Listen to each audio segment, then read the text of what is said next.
வணக்கம். இதுக்கு முதல்ல நான் ஒரு காணொலி ஒன்று போட்டிருந்தேன். எனக்கு வேண்டப்பட்ட ஒரு நண்பர் இந்த கடைக்கு வேலைக்கு ஆள் வேணும்னு சொல்லி கேட்டிருந்தவர். அப்போ நான் அது சம்மந்தமாக ஒரு விளம்பரமாக போட்டிருந்தேன். அந்த காணொலிக்கு பிறகு ஒரு விஷயம் மட்டும் நல்லா விளங்கிச்சுது. என்னென்னு சொன்னால், அந்த காணொலியை நான் எடுத்துட்டேன். ஒரு விஷயம் மட்டும் நல்லா விளங்கிச்சு. என்னென்னு சொன்னால், அந்த தொடர் விளக்கத்துக்கு, அதாவது ஒரு தொடர் விளக்கம் இதில் போட்டிருந்தேன். யாராவது உங்களுக்கு வேலை வேணுமே இருந்தால் இந்த நம்பரோட தொடர்பு கொண்டு டிஎம் ஷேரில் இருக்க அந்த கடைக்கு நீங்கள் வேலைக்கு போகலாம்னு சொல்லி விவரம் போட்டிருந்தேன். அந்த ஃபோனுக்கு கிட்டத்தட்ட 200-250 ஃபோன்களுக்கு மேலே போயிருக்குது, ஜஸ்ட் ஒரு 12 ஹவர்ஸுக்குள்ளே.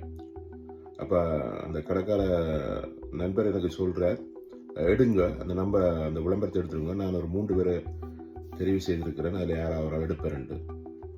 நான் அதை ரிமூவ் பண்ணிட்டேன். அதனால தான். ஆனால் இதில் ஒரு விஷயம் மட்டும் விளங்கிச்சு. என்னன்னு சொன்னால், இங்கே கிட்டத்தட்ட விசா இல்லாமல் இருக்கிற பொடிகள் இருக்கிறாங்களானே நிறைய பேர். அதில் எல்லாரும் பார்த்தீங்கன்னா ரீசெண்டாக 1 இயருக்குள்ளே வந்த ஆக்கள், 1.5 மந்த்துக்கு முதலும் வந்த ஆக்களும் இங்கே இருக்கிறேன்.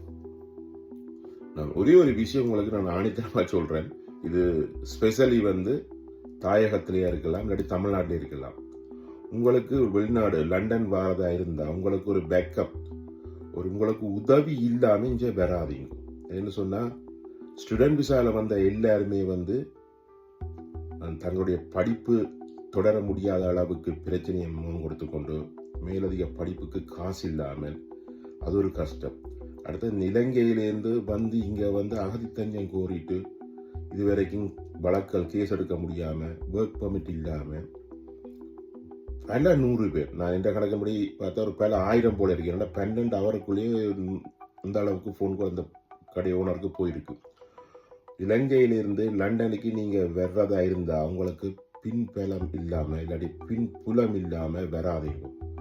என்று சொன்னால், ஒரு தம்பிக்கு வேலை வேணும் என்று சொல்லி இலங்கையிலேருந்து அவரது மனைவி ஃபோன் எடுத்து கதைக்கிறார். என்று சொன்னால் 1.5 வருஷமாச்சு, இன்னும் ஒரு வேலையும் இல்லாமல் இருக்கிறார், கேஸும் ஒன்று எடுக்கிறாங்கல்ல, ரிஜெக்ட்.